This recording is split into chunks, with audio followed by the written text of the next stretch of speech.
أعوذ بالله من الشيطان الرجيم. بسم الله الرحمن الرحيم. يا أيها المزمل قم الليل إلا قليلا نصفه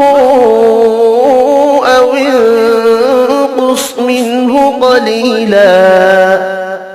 أو زد عليه ورتل القرآن ترتيلا إنا سنلقي عليك قولا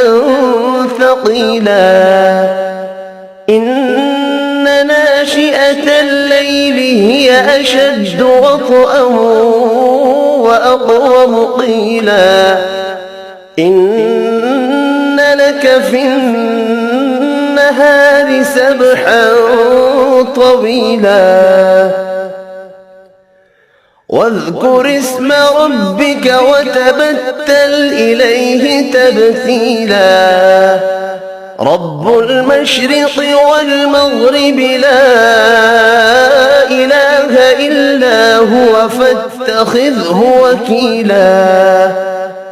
واصبر على ما يقولون واهجرهم هجرا جميلا وذرني والمكذبين أولي النعمة ومهلهم قليلا إن لدينا أنكالا وجحيما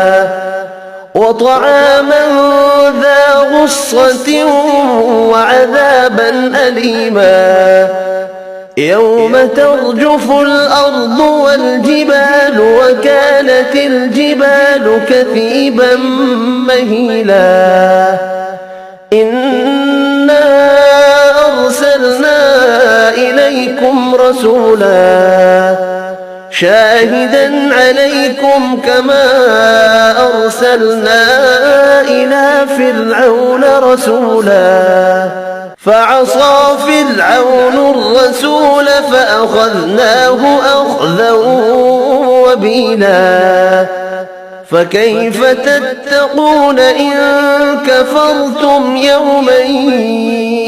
يجعل البلدان شيبا السماء منفطر به كان وعده مفعولا إن هذه تذكرة فمن شاء اتخذ إلى ربه سبيلا إن ربك يعلم أنك تقوم أدنى من ثلثي الليل ونصفه وثلثه وطائفة من الذين معك والله يقدر الليل والنهار علم أن لن تحصوه فتاب عليكم فاقرؤوا ما تيسر من القرآن علم أن سيكون منكم مرضى وآخرون يضربون في الأرض يبتغون من فضل الله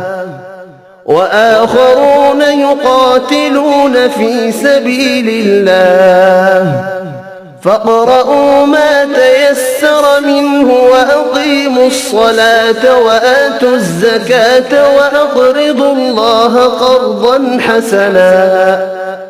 وما تقدموا لأنفسكم من خير